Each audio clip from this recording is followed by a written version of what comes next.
41របៀបបង្កើតប្រអប់អក្សរ Text box ទី1គឺយើងចុចនៅលើមេនុយ Insert ទី2គឺយើងចុចនៅលើ Text box Horizontal Text box គឺសម្រាប់សរសេរអក្សរបញ្ឈរធម្មតា Vertical Text box គឺសម្រាប់សរសេរអក្សរផ្ដេកចុះក្រោម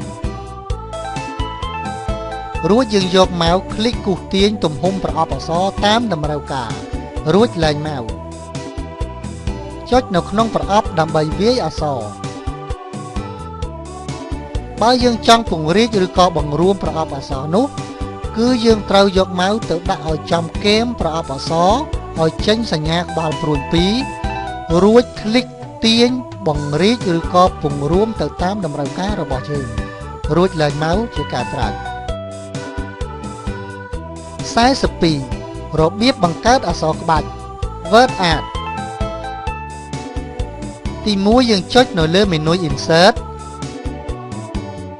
ទី2យើងចុចនៅលើ Word Art ទី3ចុចលើម៉ូដអក្សរដែលចង់បានទី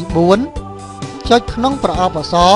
រួចវាយកែខ្លឹមសាររបស់អក្សរក្បាច់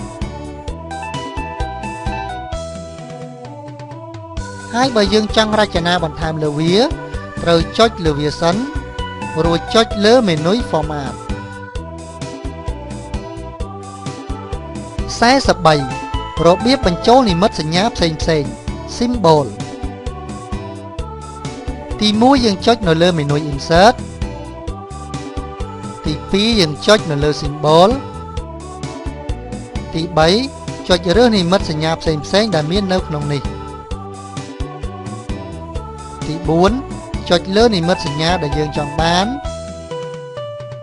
ទី5យើងចុចនៅលើ Insert ហើយចុចលើ Close 44ស្វែងយល់ពី Name Box របៀបដាក់ឈ្មោះឲ្យ Cell ទី1យើងចុចនៅលើ Cell ដែលចង់ដាក់ឈ្មោះឲ្យវាទី2ចុចនៅលើ Name Box វាយឈ្មោះចូលរួចចុច Enter របៀបធ្វើឲ្យ Active Cell រត់ទៅរកឈ្មោះ Cell ដែលយើងចង់រកឧទាហរណ៍ថាយើងបានដាក់ឈ្មោះឲ្យ Cell ណាមួយថាតារាប៉ុន្តែយើងមិនបានចាំថាវាស្ថិតនៅក្នុងកឡោនឬជួរទីប៉ុន្មាននោះទេដូច្នេះយើងត្រូវចុចនៅលើ Name Box រួចវាយឈ្មោះចូលបន្ទាប់មកចុច Enter ជាការស្រេច